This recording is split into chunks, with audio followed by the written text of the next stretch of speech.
Kendrick Lamar and SZA have just released a new track titled "All the Stars." Kendra, I just called him Kendra. All right, well, SZA, Kendra, that's what we're. Kendra has been a very strong light for TDE in the year 2017. They both released very popular albums, very trendy music, very accessible music, something that I would say within the past few years goes against the grain of what TDE had been used to as far as their commercial success. So this is definitely a big thing, the year 2017 for TDE, not only for just Kendra, but, you know, like I said, the label, other members of the group, I'm hoping. And today we finally got some new music. I won't say finally, like they haven't dropped in years, but they haven't dropped in years. Honestly, don't know what to expect going into this. I don't know if TDE's saying that this is gonna be the product of like a collab, like a label tape. Wouldn't mind a label album with all the members, but we'll see. So we got Kendrick Lamar and SZA, All the Stars. Let's get it. Of course I get an ad. Why not? YouTube, why are you advertising yourself on your own platform? We already know about you. You remind us every 2 days that YouTube TV is a thing. Why are you putting advertising on it? I've always hated that when churches put God on the front of their sign in the front. Like you say this as if you're advertising something we're not already here utilizing or here for.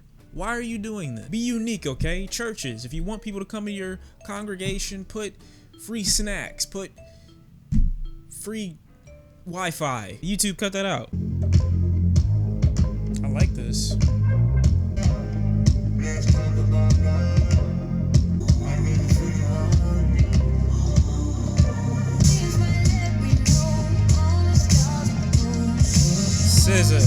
SZA.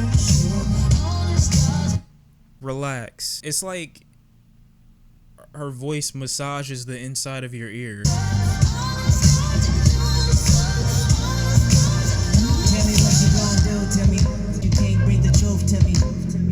Yes, I can.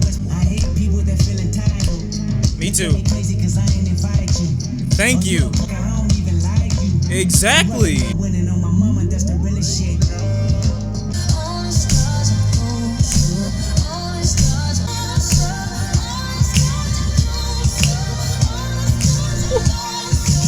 This isn't a joke.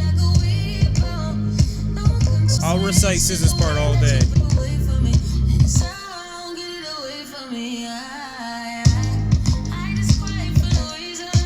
God damn.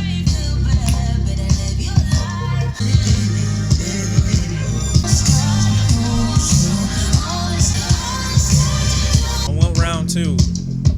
Just SZA though. Kendrick can go somewhere. All right. SZA, I would say, could have another hit off that.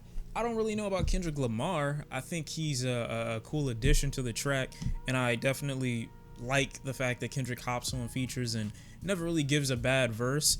I would say his verse isn't necessary to the song, but I'm not saying that it's bad either. Feeling like this may have or could have been a cut from her Control album, because the subject matter is very reminiscent of what she was tackling in that album, being a very confused young woman. And in this track, you know, her subject matter lines up with Kendrick's slightly in the terms of dealing with people who are toxic.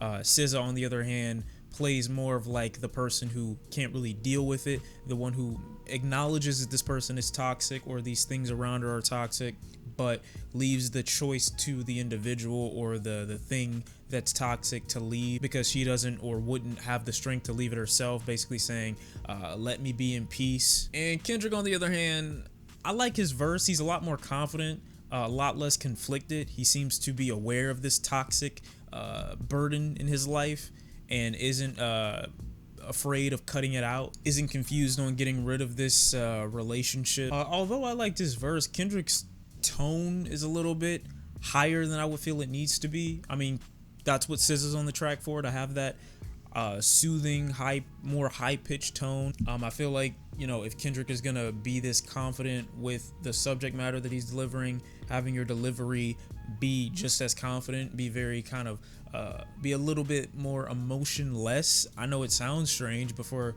his subject matter, his contribution to the track, I wouldn't mind that. And with that, I could definitely say I'm here more for SZA than I am for Kendrick Lamar. Their subject matter being reminiscent of what SZA covered in the past makes this track feel a little empty to me, like it doesn't really have an idea or a point. It's definitely atmospheric, but I feel like the track itself is just kind of revolving around an idea we've already visited, especially regarding these two artists with the projects that they released in 2017. So that's why I say it feels a little bit empty. And I believe Kendrick is kind of showing his cards on how he performs on popular tracks. It doesn't have many high moments, especially from Kendrick. It just kind of flatlines at a certain point.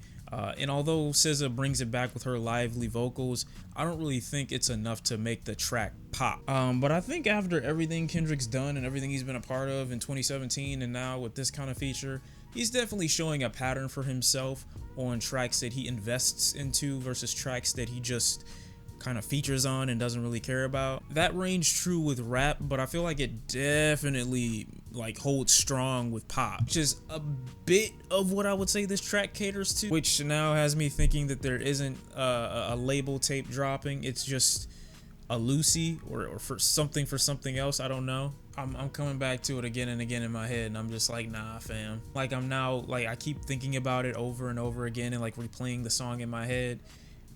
It's empty. It's unnecessary. It doesn't need to exist, but I like it for what SZA brings and for what Kendrick brings. It's just not necessary. It's very flat. It's a cry on deaf ears to me. If someone never knew about this song, I think it would be perfectly fine. But I still like SZA's voice. I can't help that. All in all, another okay track. It's cool. Nothing special. And Kendrick, he's showing his formula for how he attacks tracks that he doesn't really care about. Thank you guys for watching. It's been Shawn C. I'll see you next time in the next video. I'll see you guys next time. That's gonna hurt. Never mind. Pause. I mean, wait, bye. Not pause.